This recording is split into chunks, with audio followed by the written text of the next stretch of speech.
le président Tshisekedi, lui, il a préféré les consultations à travers son conseiller en matière de sécurité, le professeur Iberan Kolongele. Des consultations dont la clôture a été faite à la fois passée, les mardis derniers, des consultations, mais certainement dont beaucoup de politiques, certainement les partis de l'opposition ont boudé, n'ont pas pris part.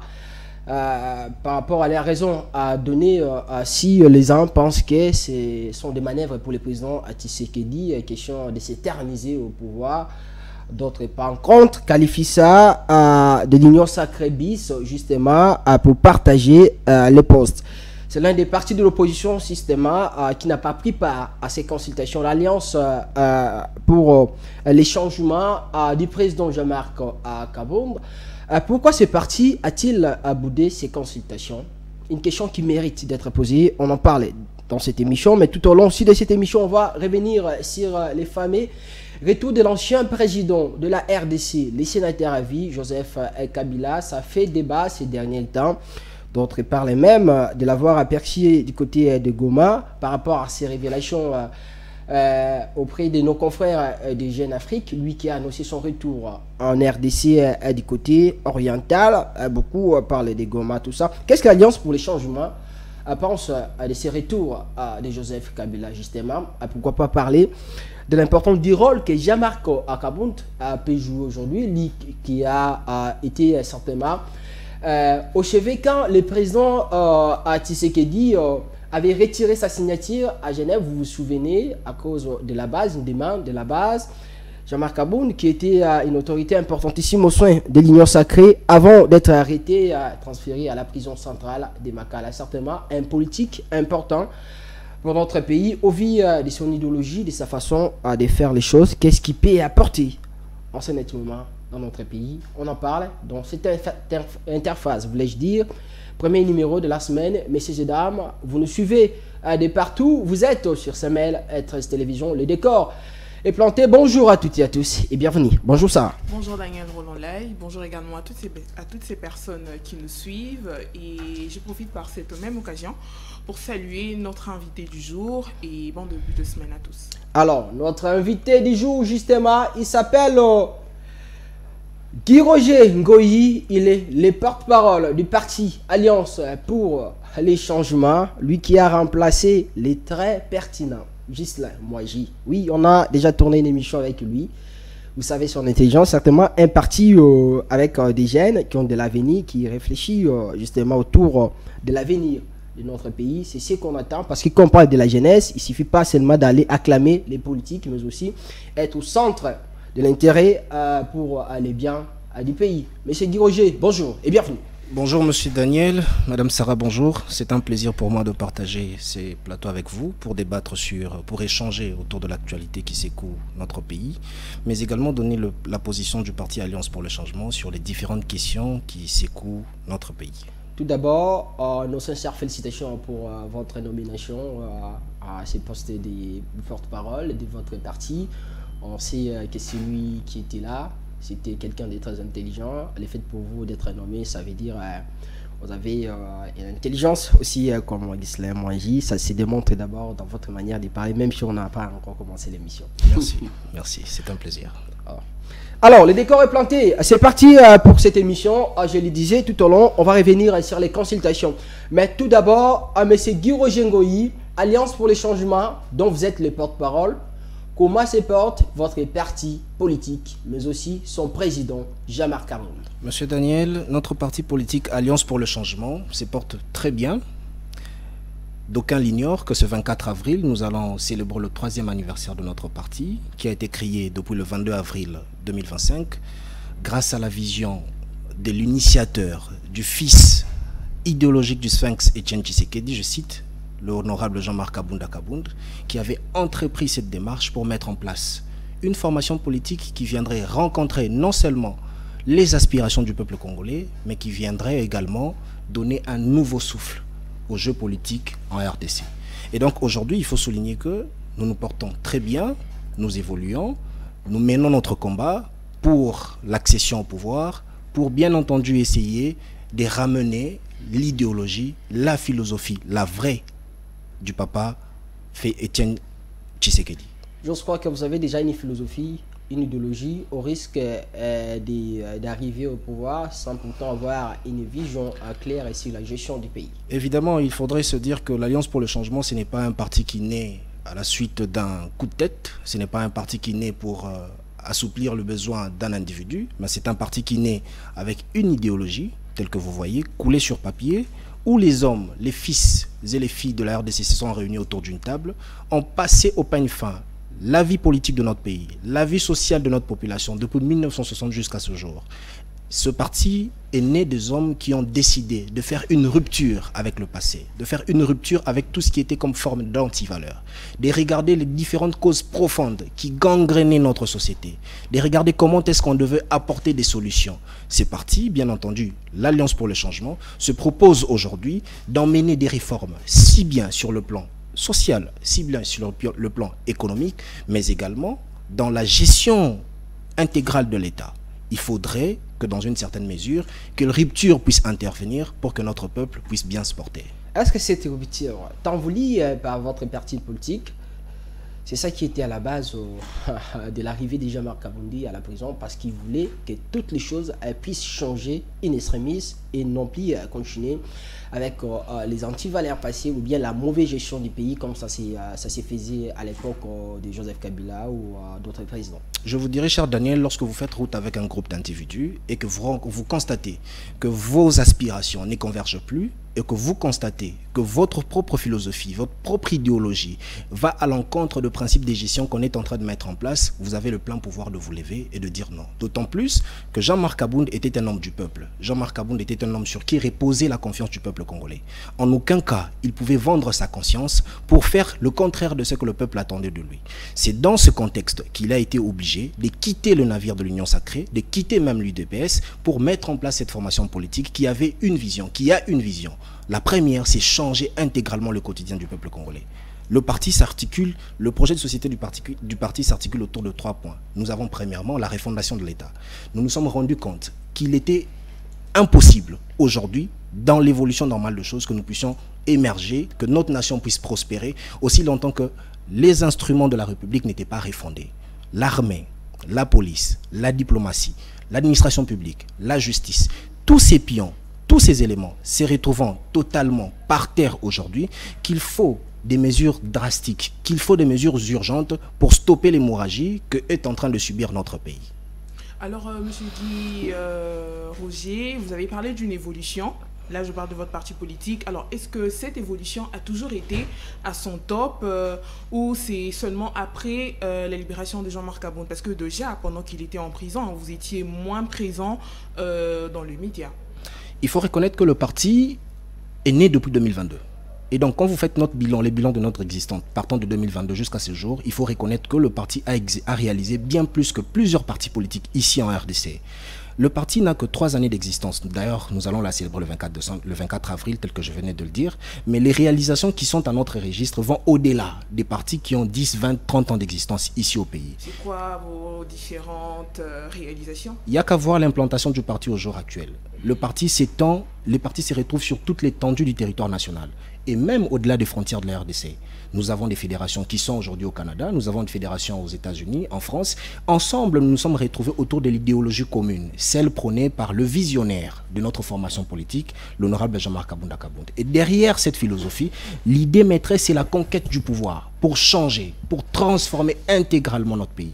Et donc, vous ne pouvez pas dire que nous étions absents aussi longtemps que tout au long de l'activité politique de notre pays, tout au long de la vie de la gestion de notre pays partant de 2022 jusqu'à aujourd'hui, nous avons toujours été présents et nous avons toujours fustigé la mégestion du régime de M. Félix Tshisekedi. Nous avons toujours condamné ce qui était à condamner, donné nos avis, donné nos propositions, puisque c'est également ça le rôle d'un parti politique. Le rôle d'un parti politique de l'opposition n'est pas seulement de combattre le régime, mais donner également les pistes de solutions pour des éventuelles sorties de crise. Alors, dans ces pays, on a beaucoup de partis politiques. Chaque jour qui passe, les gens créent des partis politiques. C'est quoi la particularité entre les partis politiques Alliance pour les changements et d'autres partis politiques que nous avons dans ces pays? Évidemment, notre particularité vient d'abord par l'idéologie que nous prenons.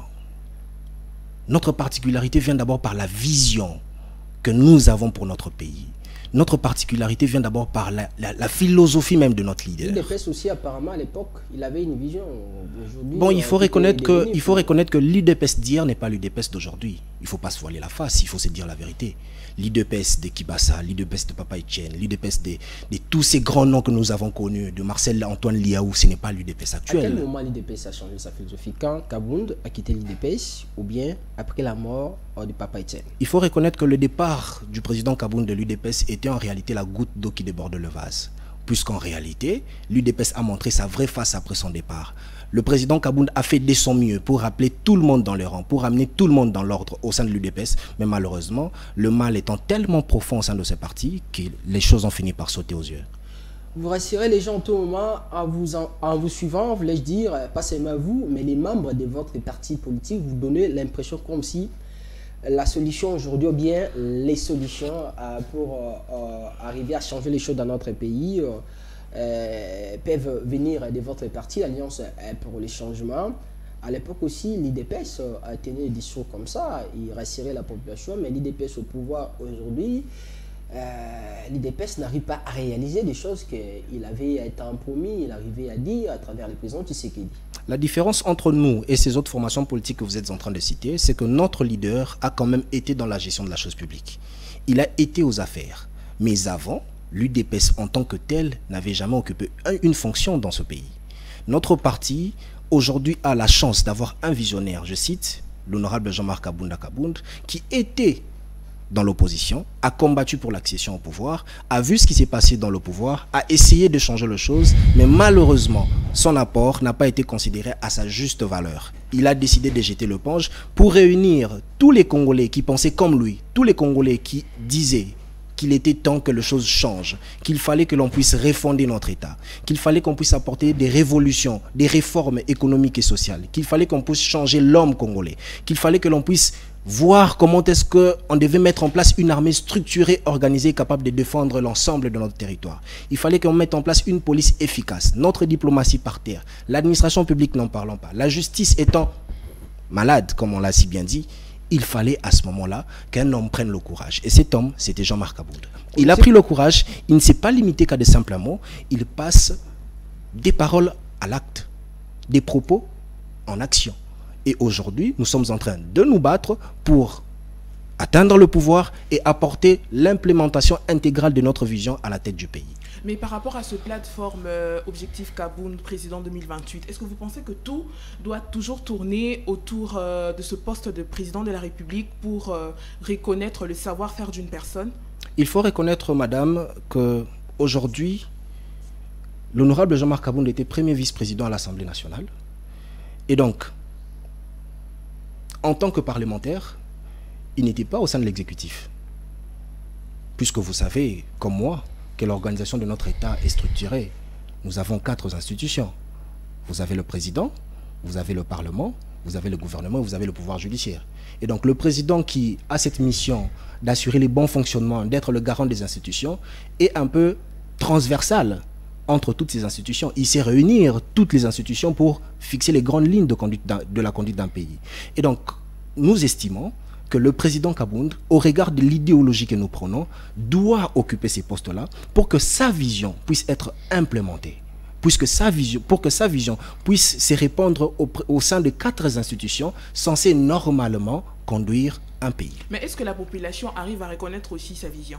Évidemment, puisque apparemment il n'y a que vous qui êtes de son parti qui avez cette idée de pouvoir... Évidemment, la population reconnaît sa vision puisque la population définit l'honorable Jean-Marc Kabound comme étant la personne de la rupture. Parce que ici, quand on parle des opposants, c'est beaucoup plus Martin Fayoulou, Moïse Katumbi, Délice Sanga. La population a le moindre doute... Je vous dirai, madame, entendez, écoutez, je vous dirai, madame, que la population fait partie des organes, ou fait partie des éléments qui ont revendiqué la libération de l'honorable Kabound.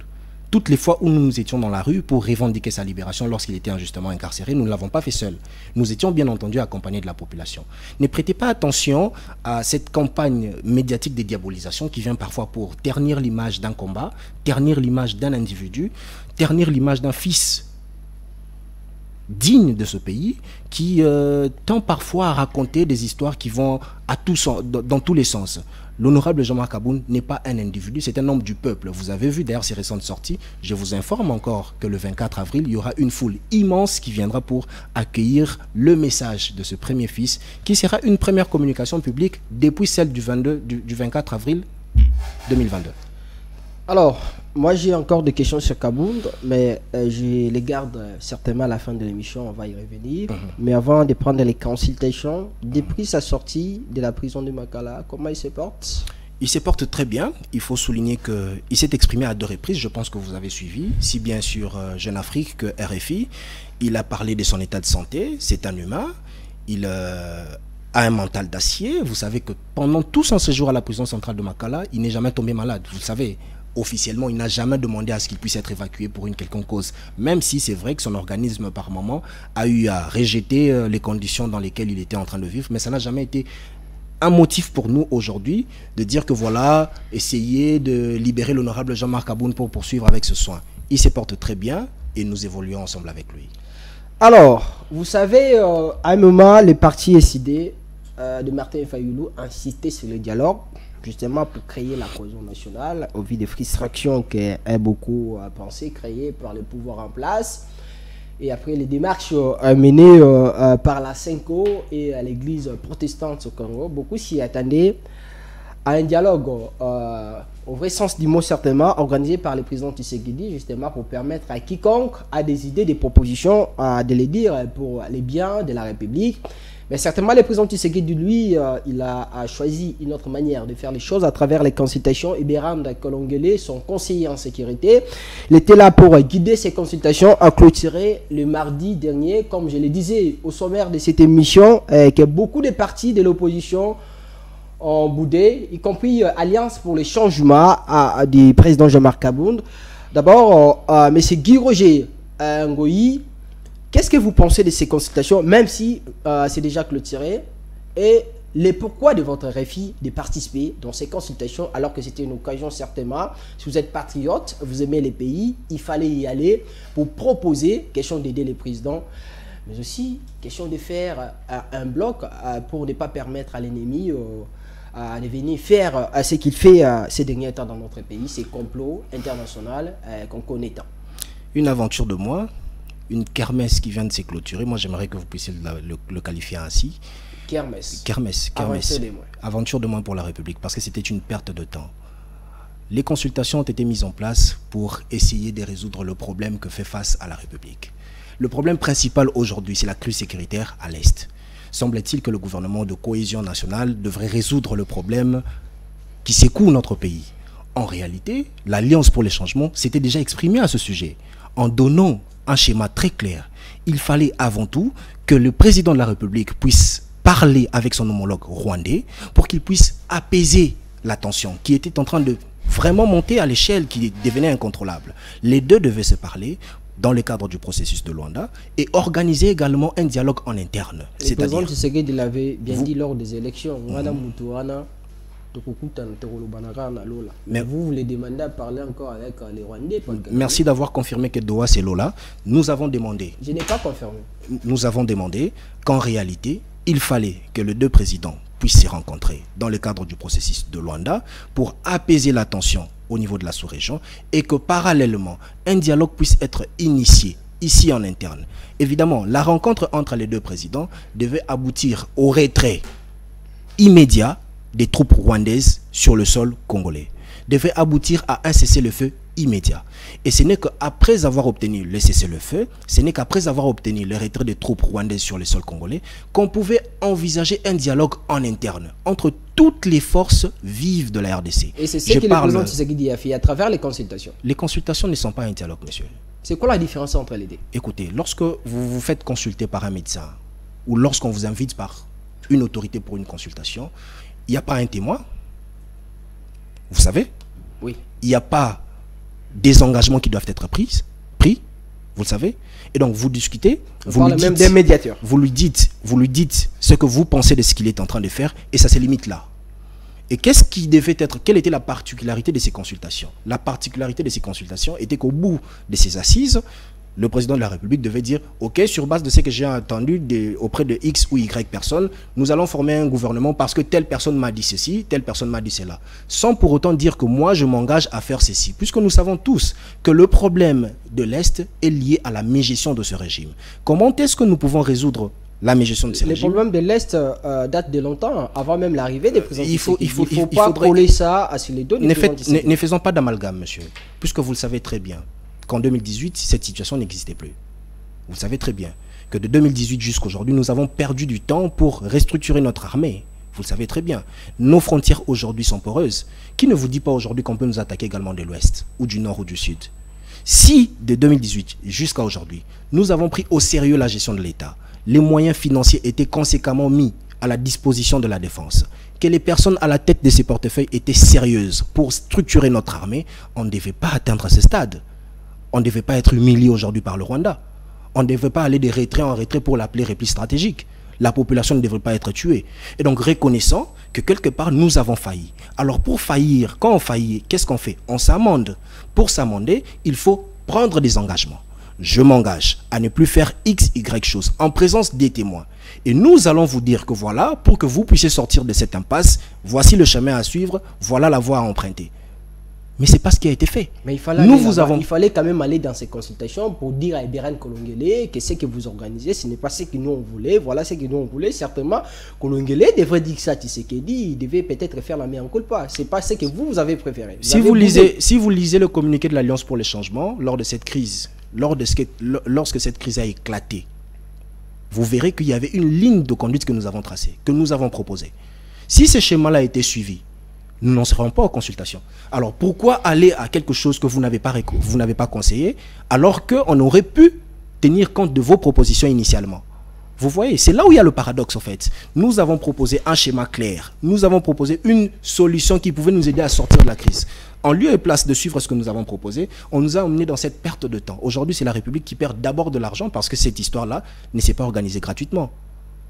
Aujourd'hui, la République a encore perdu du temps. Il y a encore des vies qui sont parties aujourd'hui. Il y a des concitoyens qui sont tombés. On aurait pu éviter ça si initialement, les présidents de la République s'étaient contentés de prendre les différentes propositions présentées par l'opposition politique. Et si jamais ces consultations répondaient positivement, parce que vous êtes un peu trop pessimiste. Comment est-ce qu'elles répondraient positivement? Puisque déjà, il faut reconnaître que les troupes rwandaises ne se sont pas retirées de notre territoire. Il faut le reconnaître. Par contre, ces troupes-là sont venues en renfort. Mais apparemment, vous donnez l'impression de vouloir une chose et son contraire. Vous dites que l'idéal était de voir le président Tshisekedi dialoguer avec l'ennemi. Mais une fois que cela allait être fait, les discours allaient changer. Disons que le président Tshisekedi est traître, comme quoi il est de mèche avec ses ennemis. Madame, nous ne disons pas une chose et son contraire. L'Alliance pour le changement a toujours été constante. Notre position était claire. Il fallait que le président Félix Tshisekedi puisse briser le mur qu'il avait érigé entre lui et le président Paul Kagame, en les considérant comme étant un pantin, en le considérant comme étant le chef des terroristes, et qui par conséquent, il ne pouvait pas échanger avec lui. C'était une erreur. Une grave erreur. Une grave erreur. Quelqu'un qui dit la vérité. Malheureusement, il a fini par le rencontrer. Même s'il avait dit qu'il va le rencontrer au ciel, ils ont fini par se rencontrer. C'est ce que nous voulions premièrement, qu'ils se rencontrent d'abord, qu'ils puissent apaiser les tensions au niveau de Luanda. Et cette rencontre ferait en sorte que le président rwandais prenne l'engagement de retirer ses troupes du territoire congolais. Cet engagement, cet entretien entre les deux, allait faire gagner à la République un cessez-le-feu. Ce cessez-le-feu allait permettre à ce que les conditions propices soient réunies pour que l'opposition armée et l'opposition non armée, ainsi que ceux qui sont au pouvoir, se réunissent autour d'une table. C'était cela la démarche que nous avons proposée. Mais on ne nous a pas écoutés. Vous avez proposé ça où? Dans les médias? Je viens de vous le dire. Qu'est-ce qui vous a manqué d'aller Qu'est-ce qui vous a manqué d'aller demander l'audience à la présidence pour proposer, dire tout ça à Félix Tshisekedi il n'allait jamais refuser. Soyons quand même sérieux. Soyons quand même sérieux. Lorsqu'on considère que l'opposition est à Pétéza et Anzala, vous voulez que dans ces conditions que nous puissions, nous, aller tendre la main? Mais il fallait prouver le contraire alors. Non, nous avons déjà, en faisant ces communiqués, nous avons prouvé le contraire. Contrairement à d'autres qui pensent que les partis politiques sont là, d'opposition sont là que pour crier. Vous pensez que seuls les écrits suffisent? Madame, les écrits parviennent à l'autorité, n'est-ce pas? Vous n'allez pas me dire que tout ce que... L'ANER est là pourquoi? Tous ces services autour de la présidence sont là pourquoi? Mais on aimerait aussi vous Nous voir, avons fait une déclaration, nous avons fait un communiqué qui a été lu à travers les ondes des différentes chaînes de radio de vos confrères dont j'étais le nom, et le message était arrivé.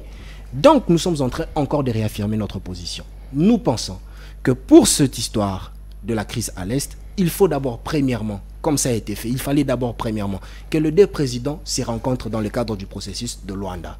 Luanda n'a pas été fait, ils se sont rencontrés à Doha, mais nous estimons qu'après cette rencontre-là, il faut un cessez-le-feu immédiat.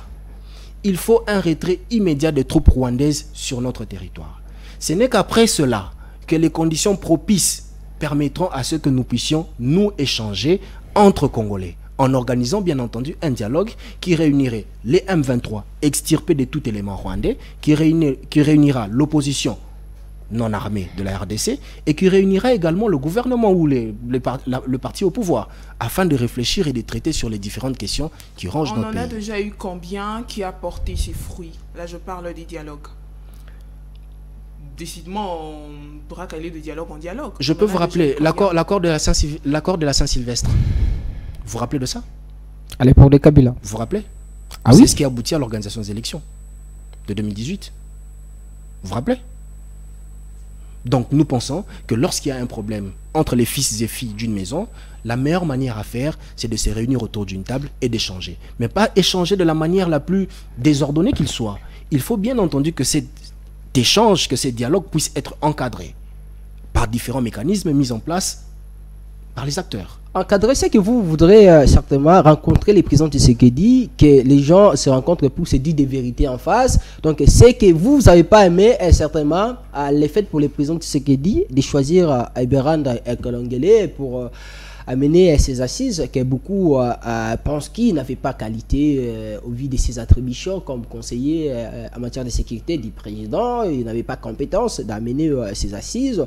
Il fallait des médiateurs un peu particuliers entre les pères des églises justement pour mener à bon port cette initiative tant proposée par les idées de Martin Fayoulou et voulue par beaucoup de partis de l'opposition. Cher Daniel, ne faisons pas une fixation sur M. Eberhard, qui, à mon humble avis, n'est pas la cause de ce conflit, n'est pas la cause de ce problème. La cause de ce problème, c'est la mégestion. Et donc, ce dialogue que nous voulons, c'est pour dire exactement ce qui a conduit le pays dans ce chaos. C'est la mégestion, c'est les détournements, c'est le vol, c'est l'impunité, c'est l'instrumentalisation de la justice. C'est ce qui a conduit le pays dans ce que nous sommes en train. Ça va être indépendante depuis que la justice est au pouvoir. La justice devrait être indépendante, chose qui n'est pas le cas. Sinon, Jean-Marc Aboun ne serait pas en prison. C'est un état de droit. Sinon, Jean-Marc Aboun ne serait pas en prison, puisque, en tant que député national, il avait le droit de dire haut et fort ce qui n'allait pas dans le pays. Et donc, quand un parlementaire s'élève pour dire des vérités, et vous le mettez en prison pour ça, ça, ce n'est pas une justice équitable. Dans ces cas, vous êtes dans cette idéologie de nous étions... c'était un prisonnier politique. C'est clair, nous l'avons toujours dit. C'est clair, nous l'avons toujours dit que M. Jean-Marc Aboun était le prisonnier personnel. était le prisonnier personnel de M. Félix Tshisekedi. Nous l'avons toujours dit. C'est pas aujourd'hui que nous allons changer de propos. C'est par sa volonté personnelle qu'il est aussi libéré. Non, c'est par la pression du peuple. C'est là où il faut apporter la nuance. Puisque le peuple... C'était l'ordonnance présidentielle. Jamais. Gracié. Jamais. Je vous mets à défi. Il n'est pas gracié. Jamais. Jamais. Nous n'avons jamais bénéficié d'une quelconque grâce présidentielle. L'honorable Jean-Marc Aboun, qui soit dit à l'attention de tous les téléspectateurs, n'a jamais bénéficié d'une grâce présidentielle. Dans ces cas, il devait rester dans les cachots de la prison centrale de Makala parce qu'il était condamné juste avant 2027-2028. Il était condamné à 7 ans de prison. À 7 ans de prison. Et donc nous qui avons estimé que sa condamnation était injuste, ensemble avec les collectifs de ses avocats, nous avons saisi la cour pour réviser cet arrêt, au regard bien entendu des différentes irrégularités qui étaient soulevées. Et nous avons obtenu gain de cause, le voilà en liberté. Donc, qu'il soit dit aujourd'hui, à l'attention de tous les téléspectateurs, que M. Jean-Marc Aboun, le président national de l'Alliance pour le changement, n'a jamais bénéficié d'une quelconque grâce présidentielle. Alors, puisque vous avez obtenu ce gain de cause à travers des voies normales, est-ce que vous allez continuer à dire que cette justice est toujours malade? Évidemment, puisqu'il faudrait que vous puissiez vous rappeler qu'après l'arrestation de Jean-Marc Aboun, il y a eu plusieurs arrestations. Malheureusement, sa libération ne s'est pas suivie, ne s'est pas fait accompagner des autres libérations. Il a fallu il a fallu qu'il puisse s'élever, il a fallu qu'il puisse porter haut et fort sa voix pour obtenir la libération de l'honorable Mike Mukebai et pour obtenir la libération de M. Seth Kekouni. Malgré cela, il a même dit lors de son point de presse qu'il y avait plusieurs généraux, il avait même cité des généraux katangais, qui sont aujourd'hui en détention. Est-ce que nous devons considérer dans ces conditions que la justice est équitable? Non.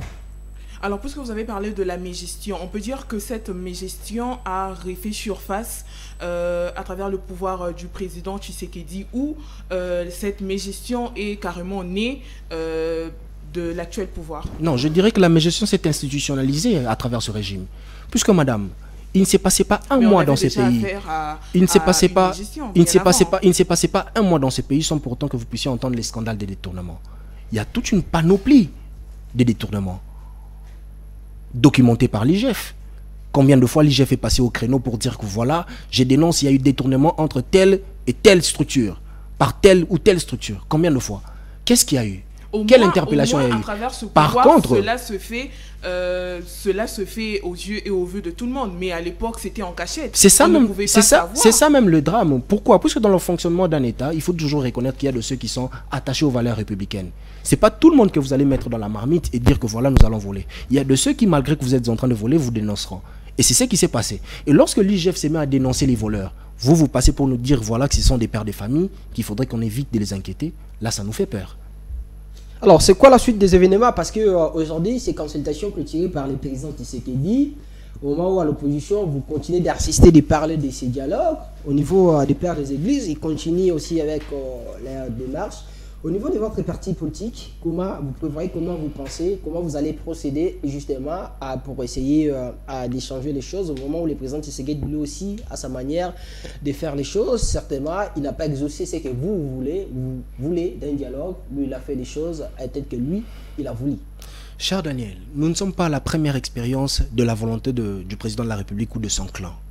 Et toutes les fois que nous avons eu à faire sa volonté dans ce pays, vous connaissez le sort qui a été réservé. Nous sommes passés du mal au pire, disons. Vous voyez? Et donc, nous n'allons pas l'empêcher de faire sa volonté. Mais seulement, la solution qui viendra après avoir fait sa volonté, nous la connaissons déjà. Ce sera un échec. La preuve, c'est la souris naine qui a accouché ces consultations. Ça n'a même pas obtenu, en fait, l'adhésion populaire. La population ne s'est pas sentie concernée à travers ces consultations. Il y a certaines parties de l'opposition qui ont pris part. Lesquelles?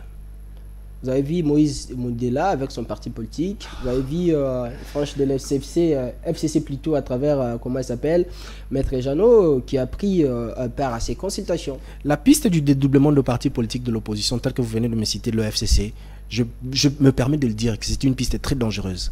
Débauchage. Débauchage, très dangereuse et très périlleuse pour notre pays. Pourquoi? Puisque vous ne vous rencontrez pas avec les acteurs majeurs de l'opposition. C'est ce qu'il dénonçait à l'époque. C'est cela même le déni. C'est cela même le déni, au fait. Vous êtes en train de vouloir vous voiler la face à la réalité. C'est très dangereux, en fait. C'est comme si vous n'avez pas encore reconnu l'erreur que vous avez faite et vous essayez de maquiller la réalité pour permettre à ce que vous puissiez assouvir vos besoins. C'est quoi la réalité? La réalité est que il faut que la classe politique au pouvoir se rende compte qu'il y a une nécessité urgente de dialoguer entre fils et filles congolais. C'est ce que le président Tshisekedi ne veut pas certainement. Là, il faudra attendre quand il va finir son mandat pour essayer de faire les choses autrement.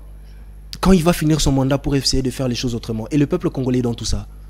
Ne redescendons pas dans des considérations personnelles, cher Daniel. Regardons l'intérêt du peuple congolais. Travaillons véritablement pour le peuple congolais.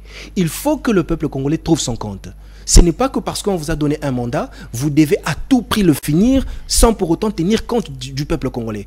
Regardez ce que le peuple congolais va profiter de votre mandat. Aussi longtemps que le peuple ne trouve pas son compte dans votre façon de faire, revenez à l'arrière, ça ne tuera personne. Comment ça, au moment où la RDC est une démocratie constitutionnelle? Vous le savez bien. Monsieur, ne me dites pas que la démocratie constitutionnelle vous empêche, vous, d'organiser un dialogue. Ne me dites pas ça. Mais c'est apparemment c'est ce que le président Tshisekedi ne devait pas. C'est pas sa volonté au fait qui doit primer, c'est ce que j'essaie de vous faire comprendre. C'est la volonté de qui? C'est lui qui est le garant, vous l'avez pas suivi. Il a dit qui peut l'interdire, lui garant de la nation. Ça veut dire le garant de la nation. S'il veut faire telle chose, pour le bien de la population, il est fait. Je pense d'ailleurs qu'avec cette phrase, vous devez dire qu'en tant que garant de la nation, il devait protéger la population de l'Est. Mais c'est qu'il est en train de faire. Ah bon? Sinon on n'aurait pas de morts. Aujourd'hui, on a majoré les salaires à des soldats justement pour les permettre qu'ils sont au front de bien combattre. Encore pas plus longtemps qu'hier, vous êtes au courant qu'il y a eu encore des tirs là à Goma. Ce sont des vies qui sont parties. Ce sont des pères de famille qui sont décédés. Ce sont des Congolais qui sont tombés. Et donc, est-ce que nous devons vraiment repenser à ces considérations personnelles, à mettre devant nos égos? Non. Travaillons pour l'intérêt du peuple congolais.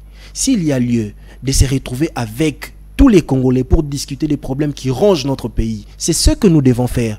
Nous ne devons pas mettre au devant notre orgueil. Mettons de côté notre orgueil et laissons l'intérêt du peuple congolais devant. Apparemment, vous de l'opposition, vous considérez Tshisekedi, quand on parle de Satan, ça veut dire directement le diable, et c'est fait Tshisekedi. Vous pensez que depuis qu'il est au pouvoir, il n'a pas réalisé de belles choses pour l'intérêt général? Nous pensons que le peuple souffre. Nous pensons que le quotidien du peuple ne s'est pas amélioré. Évidemment, vous êtes témoin de cela. Ce n'est pas comme si vous avez été, avant son avènement au pouvoir, vous avez vécu dans un autre pays et vous êtes descendu juste après son avènement. Rien de bon. Je cite qu'il n'y a pas amélioration. Je retiens de son mandat qu'il n'y a pas amélioration. Il n'y a pas amélioration. Il y a par contre dégradation. Et c'est une vérité. On peut réaliser, circuler à travers la ville. On peut réaliser des belles choses sans pourtant avoir amélioration. Non, c'est quand même impossible. Soit vous arrêtez l'hémorragie, soit vous améliorez les choses. Mais quand vous n'arrivez pas à arrêter l'hémorragie, le pays s'engouffre chaque jour. Comment est-ce que vous pouvez dire que vous êtes en train de faire des bonnes choses? Vous êtes témoin de tout ce qui se dégrade dans notre pays. Le transport, l'alimentation, l'éducation, la santé, l'infrastructure, l'armée, la police, la justice. Mon cher ami, soyons quand même sérieux. Soyons quand même sérieux. Et donc, il ne faudrait pas que nous puissions rester figés sur des individus. Regardons le pays. Regardons les institutions. Qu'est-ce qu'il faut faire pour que les choses puissent s'améliorer? Je ne pense pas que lui seul, quand il se retrouve dans sa chambre en train de dormir, il est heureux de ce qui se passe au pays. Je ne pense pas. S'il a encore l'amour pour ce pays, il est sans doute conscient qu'il y a une dégradation criante. Puisque quand vous faites une comparaison de toutes ces promesses et de ce que nous sommes en train de vivre aujourd'hui, c'est le jour et la nuit. Vous ne me direz pas qu'aujourd'hui tous les policiers sont véhiculés. Vous n'allez pas me dire ça. Et pourtant, c'était son mot à lui. Où est-ce que nous en sommes aujourd'hui? Soyons conscients, regardons-nous droit dans les yeux, reconnaissons que le pays va mal, suite à la mégestion, suite au détournement, reconnaissons qu'il y a une nécessité de faire... La mégestion que vous aussi, vous avez participé avec votre parti politique. Parce que Jean-Marc Abounda, à l'époque, il était ensemble avec le président Tshisekedi, quand il était encore au niveau de l'IDPS. Ça veut dire qu'il faut assumer les bilans, ces bilans, il faut partager les bilans là, vous me faites avec l'Alliance pour les changements. Là, vous me faites rire. Je pense que votre collègue connaît l'histoire du parti. Évidemment, notre parti est né le 24 avril 2022. Lorsque le parti est né à la suite du divorce idéologique, du divorce dans l'action qui s'était passé entre l'honorable Jean-Marc Abounda et le camp au pouvoir. Avant les divorces, il y avait un mariage. Ça veut dire qu'il faut assumer les bilans des années de ces mariages. Non, nous ne pouvons pas, laissez-moi finir. Le parti est né de ces divorces-là, de cette divergence de vues, de cette divergence d'opinion, de cette divergence dans la manière de faire. Et donc, quand nous avons constaté que ce pourquoi nous étions venus au pouvoir n'était pas ce qui était en train d'être mis en marche, après avoir dénoncé, après avoir tiré la sonnette d'alarme, on ne nous avait pas écouté, c'était la sourde oreille. Nous étions un peu la risée de tout le monde parce que les agendas cachés commençaient à être mis en application. Nous avons décidé de nous retirer de la gestion de la chose. En nous retirant de la gestion de la chose, c'est à ce moment que nous avons créé l'Alliance pour les changements. Et lorsque l'Alliance pour les changements a été créée, nous n'avons pris part dans aucune institution jusqu'au jour d'aujourd'hui. Et donc, vous ne pouvez pas associer la gestion chaotique de ce régime avec la personne de l'honorable Jean-Marc Abounda ou encore avec l'Alliance pour les changements. Parce que l'Alliance pour les changements n'a jamais été à côté de l'UDPS ou d'une autre formation politique dans le cadre de la gestion. Mais son leader a été à côté de l'UDPS. Non, son leader a travaillé pour l'ascension de l'UDPS au pouvoir. Son leader a travaillé pour l'avènement de l'UDPS au pouvoir. Ça a été fait. Son leader a travaillé pour l'amélioration du quotidien du peuple congolais. Son leader a dénoncé la mégestion au sein des institutions. Malheureusement, personne ne l'a écouté. En étant membre de l'UDPS. En étant membre de l'UDPS. Son leader a interpellé les ministres de l'Intérieur, je cite. Daniel Assero. Il a travaillé une partie avec l'UDPS. Non, s'il vous plaît. Vous ne pouvez pas assumer même le bilan. Nous non, petite partie. Non, s'il vous plaît. Ne nous faites pas dire ce qui n'est pas la réalité. Nous ne pouvons pas dire que, voilà, nous étions dans l'exécutif et nous avons fait X ou Y choses au profit de ce régime. Nous étions au Parlement. Notre leader était au Parlement. Et là, il a exercé son contrôle parlementaire. Il a suivi au peigne fin chaque action de tous les membres de l'exécutif. Et là, c'était scandaleux. Il a travaillé pour que ce pays puisse revenir dans le rail. Mais malheureusement, il y avait une machine déjà mise en place pour le faire sauter. Il a fini par partir de lui-même en jetant l'éponge. Et en jetant l'éponge, il a préféré mettre en place l'Alliance pour le changement pour apporter bien entendu des réponses aux problèmes qu'est en train de causer l'UDPS aujourd'hui au pouvoir. Alors ça nous étonne quand même, moi personnellement, de savoir que vous réclamez autant le dialogue, quand bien même que les consultations ont déjà pris fin. Au départ, Daniel Rolland-Lay vous a parlé d'une audience que vous devriez normalement faire au président de la République pour essayer de proposer vos idées. Vous avez dénigré cela en disant que il vous avait traité d'opposition et à péter. Mais une fois arrivé au moment du dialogue, vous pensez que vous irez facilement ou vous aurez toujours cette rancœur de dire que parce qu'il vous avait traité d'opposition et à péter, donc vous n'irez pas? Il faut reconnaître que la situation a évolué puisque l'homme est revenu sur ses propos. Lorsque une personne fait le premier pas en vous invitant, ça sous-entend qu'il a reconnu son erreur. La mea culpa. Donc, quelque part, en invitant, en organisant ces concertations, c'est parce qu'il s'est rendu compte, ces consultations, c'est parce qu'il s'est rendu compte qu'il avait pris une mauvaise direction. S'il revient vers nous, par ce qu'il venait de faire, dans le format où nous le souhaitons, reconnaissons-le, qu'il aurait reconnu qu'il avait mal agi. Et donc, nous, de notre côté, puisque ce n'est pas l'ego que nous sommes en train de mettre au devant, c'est plutôt l'intérêt du peuple congolais, nous allons, pour le bien-être du peuple congolais, présenter tel que nous l'avons fait, le schéma de sortie de crise pour l'intérêt du peuple congolais, afin que la paix puisse revenir dans notre pays, afin que les millions ne puissent plus être détournés. C'est cela, en fait, notre position. Mais est-ce que vous pensez que le président Tshisekedi est entouré des personnes qui sont capables de le faire raisonner et comprendre ce dont vous êtes en train de faire allusion? Je ne dis pas que dans la totalité de l'entourage du président Tshisekedi, il n'y a que des détourneurs. Mais j'ai dit également que dans l'entourage du président Tshisekedi, il y a également des personnes qui peuvent avoir l'idée de changer les choses, comme l'honorable Kabound, mais qui n'ont pas le courage. Puisqu'il faut reconnaître que ce courage-là du président Kabound n'est pas donné à tout le monde. Hein. Donc le président Kabound continue à faire partie de la ceinture du président Tshisekedi? Ce n'est pas ce que j'ai dit. J'ai dit plutôt qu'il y a des personnes qui peuvent avoir le même courage que l'honorable Jean-Marc Kabound, qui peuvent avoir plutôt les mêmes idées que l'honorable Jean-Marc Kabound, mais qui n'ont pas le même courage que lui de le dire et de le dénoncer. Parce qu'il y a une machine déjà en place qui dirige le pays. Et cette machine-là n'est pas prête aujourd'hui à changer les choses. C'est ça, en fait. Il est entouré des hypocrites incapables de dire la vérité. Donc. Il est entouré des gens qui sont en train de l'accompagner tout droit vers un trou et qui, à la fin, seront là en train de les regarder et se moquer de lui. Puisque, regardez, toutes ces personnes sont celles qui étaient autour de Kabila.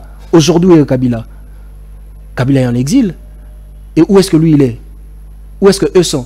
Ils sont encore au pouvoir. Et donc, ces gens-là, qui ont cette habitude de toujours faire les mêmes choses, produiront les mêmes recettes, produiront la même chose. Ils vont l'accompagner droit vers un trou, et quand il y aura un autre président qui viendra, ils vont encore essayer de faire les 12 yeux, cette fois-là pour obtenir les faveurs du nouveau régime. C'est ça, en fait. Que doit-il faire pour changer cela? Parce qu'apparemment, il n'est pas chanceux d'avoir autour de lui de bonnes personnes. Le président Jean-Marc Kabound l'avait si bien dit.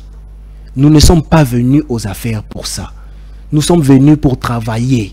Nous sommes venus accomplir l'idéologie que Papa Étienne avait mis dans nos têtes. Le peuple d'abord. Citez-moi une seule action que lui a posée dans ce sens. Citez-moi une seule action. Le président Jean-Marc Kabound, les dépositaires même de l'idéologie de Papa Étienne, nous raconte tous, nous dit tous que Papa Étienne avait prévu pour ce pays. Donc on peut considérer le président Jean-Marc Kabound comme étant un prophète, donc. Il est un prophète, je dirais même plus qu'un prophète. Il est un voyant, il avait tout vu en avance. Puisque tout ce qu'il a dit, il vous a annoncé la parodie électorale qui allait être organisée, nous avons vu. Il vous a annoncé la création des partis mallettes, nous avons vu cela. Il vous a dit que nous ne pouvons pas nous plaindre aujourd'hui parce que le Rwanda est en train de nous attaquer. Normalement, c'est à nous de nous armer, de nous équiper pour être capables de défendre notre pays. Aujourd'hui, où est-ce que nous en sommes? Il avait tiré la sonnette d'alarme, il avait averti la République depuis 2021. Aujourd'hui, c'est le Rwanda qui nous attaque. Demain, si c'est l'Angola. Demain, si c'est le Centrafrique. Demain, si c'est le Congo-Brazzaville, qu'est-ce que nous allons faire? Je vais vous rappeler, madame, je veux vous rappeler qu'avec tous nos pays frontaliers, il y a au moins un motif de déclaration de guerre. Vous le savez? Voilà. Avec tous nos voisins, il y a au moins un motif. Avec l'Angola, nous avons des problèmes. À la frontière de Cabinda, vous le savez. Nous avons des problèmes aujourd'hui sur la zone d'intérêt commun. Avec le Congo-Brazzaville, combien de fois on a expulsé nos compatriotes là-bas? Avec la République centrafricaine, nous avons des problèmes au niveau de frontières. Avec la Zambie et la Tanzanie, on a toujours dit que voilà, c'est les berceaux des opposants, ils ont toujours tendance à déstabiliser la République par la partie sud. Vous le savez. Avec l'Ouganda, le Burundi, vous le savez. Le Rwanda, vous le savez aujourd'hui, c'est le nid, c'est le lit même, c'est le bastion des replis du M23. Et donc, si nous ne faisons pas attention, ce qui arrive aujourd'hui avec le Rwanda peut arriver avec n'importe quel pays. Puisque même avec le Sud-Soudan, aujourd'hui, certains rebelles vont se réfugier là-bas. Tous les pays aujourd'hui ont une prédisposition à nous attaquer. Mais si nous ne faisons pas attention, nous sommes dans la distraction, nous sommes dans les détournements, nous sommes dans tout sauf l'organisation. Notre nation risque de disparaître sur la carte de l'Afrique. Ça donne l'impression comme si l'opposition actuelle est incapable de mobiliser sur le terrain. C'est pourquoi même Félix Tshisekedi l'avait qualifié de l'opposition il y a pété, contrairement à l'époque. Quand l'UDPS était dans l'opposition avec le président, Papa Etienne Tshisekedi, on voyait en tout moment une opposition mobiliser des actions sur le terrain. Ce n'est pas le cas aujourd'hui. Est-ce qu'on peut dire que l'opposition congolaise a changé de stratégie? Comment ça l'opposition n'être pas capable de mobiliser sur le terrain, d'autant plus que... On ne sent pas l'opposition sur le terrain. On sent qu'il y a des déclarations, un silence silencieux, tout ça, mais sur le terrain, il n'y a pas la mobilisation. Non, vous ne pouvez pas dire ça. On pouvait pouvoir aussi mobiliser des autres personnes pour réclamer ce dialogue. Non, attendez, il faut que l'on puisse définir les cadres. Nous ne sommes pas dans la posture de forcer la main de qui que ce soit. Nous sommes plutôt dans la posture d'apporter une solution, d'apporter des éléments pour sauver notre République. Nous sommes dans cette posture-là. Nous ne voulons pas que notre démarche puisse être mal interprétée par qui que ce soit.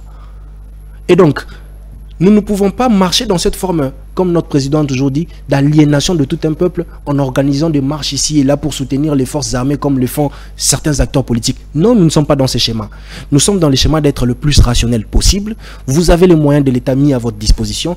Réfléchissez, agissez de manière correcte pour l'intérêt de la République. C'est dans ce schéma-là que nous sommes. Alors, que pensez-vous du retour de Joseph Kabila au moment où l'entraînement et sûrement nous sommes en train de chiter avec cette émission? Vous avez suivi l'autre fois la ministre des Affaires étrangères en Afrique du Sud quand on avait posé la question sur les rôles aujourd'hui de Joseph Kabila justement pour en finir avec cette guerre dans l'est de la RDC. Sa réponse était claire que Kabila pour le moment n'avait aucun rôle. Qu'est-ce que vous pensez de son retour? Parce que ça s'est dit, il a d'ailleurs lui-même annoncé ça à travers Jeune Afrique, et bientôt il sera de retour au pays. C'est une distraction supplémentaire dans laquelle veut nous plonger en fait ce régime. On ne devait pas faire de ça un événement. C'est un non-événement. On veut nous désorienter de la vraie question sécuritaire de notre pays. Est-ce qu'aujourd'hui, la venue de Joseph Kabila empêcherait à nos FARDC d'être équipés? Est-ce qu'aujourd'hui, sa venue empêcherait à ce que nous puissions nous organiser en interne pour faire face à toute agression? Parce qu'on dit que c'est lui qui est derrière ces mouvements, l'Alliance pour les changements. Peut-être s'il rentre ici, ça va dévoiler... L'Alliance pour le changement. Comme Alliance pour le fleuve Congo plutôt. Pardon, et donc, Alliance pour le fleuve Congo. Et donc, allez-y comprendre, monsieur, que c'est d'ailleurs pour moi une occasion. Je pense que c'est d'ailleurs une occasion pour le régime. Si vous estimez que ce monsieur Joseph Kabila qui est derrière l'AFC, son retour au pays devait vous faciliter la tâche, mettez la main sur lui, vous savez où est-ce qu'il est. Vous avez à la fois l'occasion de mettre la main sur lui, ou à la fois l'occasion de consolider la cohésion nationale qu'il faut en fait pour bien gérer le pays. Quitte à vous de choisir. Nous ne pouvons pas, nous aujourd'hui, Alliance pour les changements, faire un commentaire sur ce que nous estimons être une distraction vers quoi nous ne pouvons pas nous plonger. Donc pour vous, Kabila n'a aucun rôle pour le moment. Écoutez, je pense que le président honoraire Joseph Kabila est un citoyen congolais. Et je pense également que l'UDPS était plein de savoir qu'il était parti sans pour autant qu'il signale quand est-ce qu'il sortait. Maintenant là qu'il est en train de revenir, c'est une occasion pour eux. Ils ont la justice, ils ont la DGM. Ils ont l'armée, ils ont la police. Si vous estimez que c'est lui l'acteur principal de ce conflit, mettez la main sur lui. Mais si vous estimez également que pour raison de cohésion, nous devons échanger comme des hommes civilisés avec lui, c'est une occasion en or pour vous.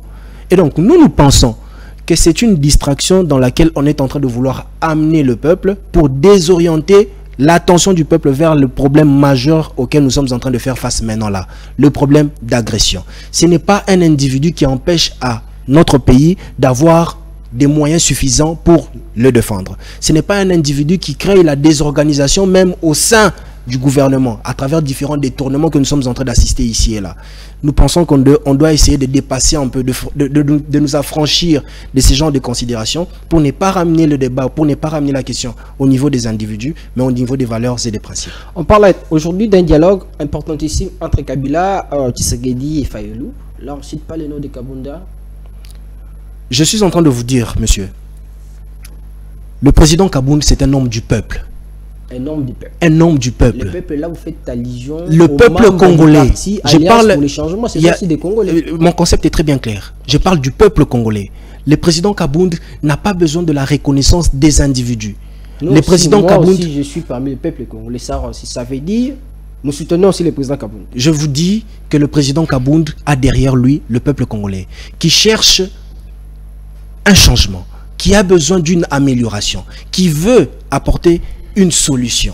Ce peuple-là n'est pas un peuple naïf. Ce peuple-là sait que là où vous vous réunissez pour lui, sans lui, tout ce que vous allez sortir ne sera que caduc. Alors, Kadik, comment vous prévoyez la suite? Parce qu'on parlait de ces dialogues entre Tshisekedi et Kagame. Avant de chuter avec l'émission, on finit Tshisekedi et Kagame, c'est son vie. Mais aujourd'hui, depuis les réfis du président angolais de continuer comme médiateur, aujourd'hui on a annoncé plutôt un nouveau médiateur, le président togolais, Faure Gnassingbé. Vous pensez que cet homme-là sera capable de mettre d'accord les deux parties, justement, pour en finir avec cette guerre dans l'Est? Bon, ce sont des erreurs stratégiques que nous sommes en train de commettre qui finissent par nous engloutir. Le fait que l'on se soit retrouvé dans l'EAC sans pour autant que nous ayons vu nos intérêts clairement définis là-bas, on s'est rebiffe vers la SADC, là où nous étions toujours, et là aussi nous ne jouons pas franc jeu. Aujourd'hui nous nous retrouvons à Doha alors qu'il y avait un processus de Luanda initié, sans pour autant que le cadre de collaboration soit formellement défini entre les différents acteurs. C'est cela en fait le problème. Il faudrait que nous puissions d'abord être sérieux nous-mêmes, que nous puissions mettre des mesures qui vont garantir la confiance auprès des différentes parties prenantes. Puisque les véritables problèmes du Congolais ne trouveront pas de solution à l'étranger. Les véritables problèmes du Congolais trouveront des solutions ici. Nous, ce que nous avons préconisé, c'était une rencontre directe entre le président congolais et le président rwandais. Qu'ils se rencontrent, qu'ils parlent, qu'il y ait un cessez-le-feu, qu'il y ait le retrait de troupes rwandaises sur notre territoire. Et que lorsque les troupes rwandaises allaient quitter notre territoire, le M23 congolais qui resterait serait en fait la branche armée avec laquelle nous, l'opposition non armée, ainsi que ceux qui sont aux affaires, devions discuter des problèmes congolais. C'est cela en fait le schéma à suivre. Nous ne souscrivons pas à un schéma qui nous éloigne des véritables intérêts du peuple congolais. Alors, aujourd'hui, certainement, le président Tshisekedi a sa manière de faire les choses, au moment où on essaie quand même de faire des efforts, mais cette guerre continue. Et si c'était vous, qu'allez-vous faire? Évidemment, notre réponse est toujours claire. Notre projet de société prévoit une refondation de l'État. À travers la refondation de l'État, il y a des réformes que nous devions apporter si bien dans l'armée que dans la police. C'est parce que nous estimons que la défense de notre pays n'est pas à la hauteur des enjeux de l'heure. La défense de notre pays n'est pas à la hauteur de la grandeur territoriale de la RDC.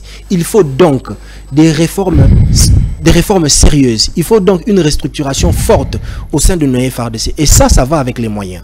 Les moyens ne doivent pas être détournés ici et là alors que l'armée est en train de souffrir, alors que le militaire ne reçoit pas une très bonne solde.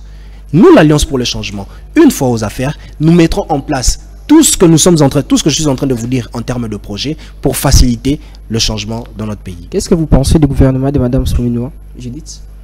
C'est un gouvernement, vous êtes plus que témoin que moi, qui a failli à toutes ses missions. Puisque vous le savez, que c'est sous ces gouvernements que toutes les localités sont tombées. La grande partie, en tout cas, elle était venue avec Bunagana qui était pris. Mais aujourd'hui, ça va au-delà de Bunagana. Kisangani est menacé. Le Kind aujourd'hui est menacé. Reconnaissons-le que sur le plan social du peuple congolais, les choses ne s'améliorent pas. Et donc, c'est un gouvernement, à mon humble avis, qui n'est que le reflet de ce qui a fait l'objet de sa constitution, c'est-à-dire le regroupement de plusieurs individus qui estimaient que c'était un butin qu'il fallait se partager, parce qu'on sortait d'une guerre qui était les élections, et à cette occasion, il fallait que chacun puisse prendre le gros l'eau et mettre dans sa poche et puis partir. C'est un gouvernement, à mon avis, qui a échoué sur toute la ligne. Vous pensez que pour rattraper cela, c'est la raison pour laquelle le président Tshisekedi a décidé de composer un gouvernement de l'Union nationale? Madame, il faut reconnaître que le président Tshisekedi, moi j'estime qu'il est conscient que le gouvernement de Madame Soumina a failli. Pourquoi? Plus récemment, il y a eu certaines indiscrétions ou il y a eu certaines révélations sur les contrats de lobby signés avec certaines firmes américaines. Cela traduit suffisamment la défaillance même de ces gouvernements.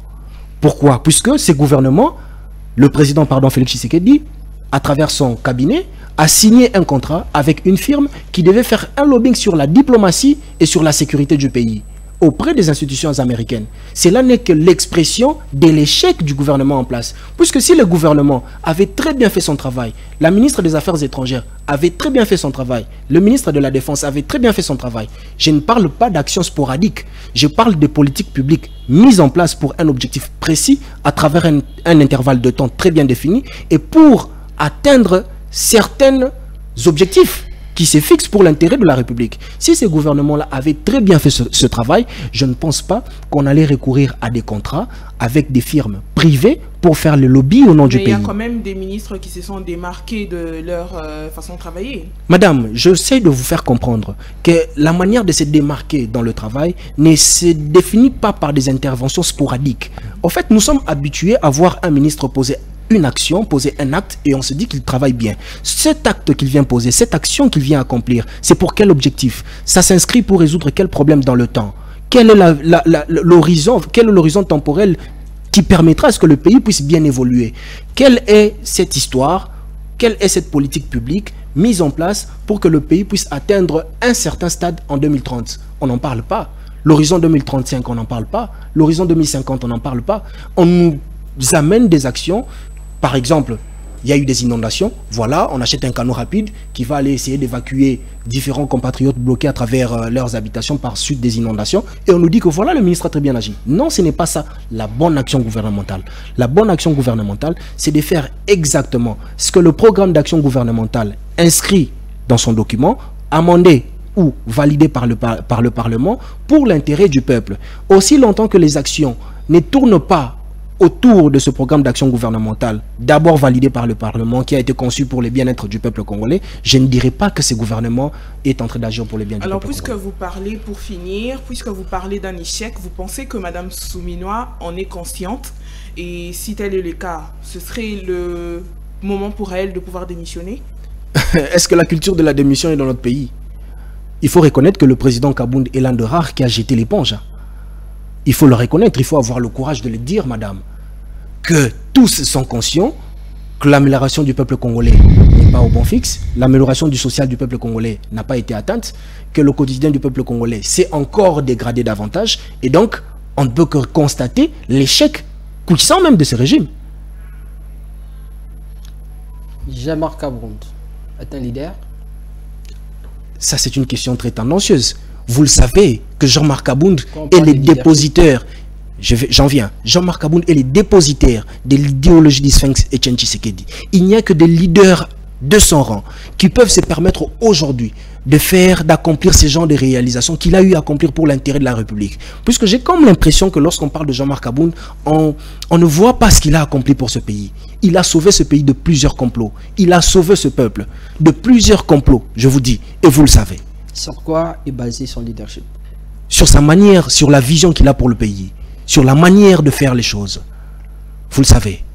Guy Roger Ngoyi, porte-parole du parti Alliance pour les changements du président Jean-Marc Kabound, vous conquérez l'émission. J'invite en tout cas tout le peuple congolais, en général, la population quinoise en particulier, de venir le 24 avril devant le siège national pour célébrer le 3e anniversaire de notre parti. Ce sera une occasion pour ce peuple qui a longtemps souffert de l'absence de ce digne fils du pays, de communier enfin avec l'honorable Jean-Marc Kabound. Il sera là. Il a promis d'être là. Il a promis d'avoir un message fort. Il a promis de dire des vérités face à la situation actuelle du pays. Vous savez, l'honorable Jean-Marc Kabound communique toujours sans gants. Il appellera les chats par son nom et il dira des vérités crues telles qu'elles sont. Merci. Il n'a pas peur de se faire traquer encore. Ah, vous savez, c'est un homme qui a un esprit et un mental d'acier. Voilà, merci beaucoup Guy Roger Ngoï. Je rappelle que vous êtes le porte-parole du parti Alliance pour les changements du président Jean-Marc Ravonde. Merci d'avoir répondu à notre invitation, surtout à toutes les questions. J'espère que vous avez aimé l'émission. Merci beaucoup, cher Daniel. Merci, Madame Sarah. C'est un plaisir pour moi. Merci, Sarah. Merci, Daniel. Merci, Monsieur Guy Roger. C'était un plaisir de vous recevoir ici sur ce plateau d'Interface. Merci. À toutes et à tous, c'est fini pour ce premier numéro de la semaine de votre émission Interface. C'est un réel plaisir pour nous de vous la présenter, mais retenez ce que disent les sages ce soir. Apprenons à vivre ensemble comme des frères, sinon nous allons mourir ensemble comme des idiots, car la solidarité, c'est la tendance qui nous pousse à s'entraider, disait Martin Luther King. À demain, 16h, pour le deuxième numéro de cette émission. Après nous, vous allez suivre la libre opinion avec Louis France. Restez-nous toujours fidèles, que vive la République, vive la RDC.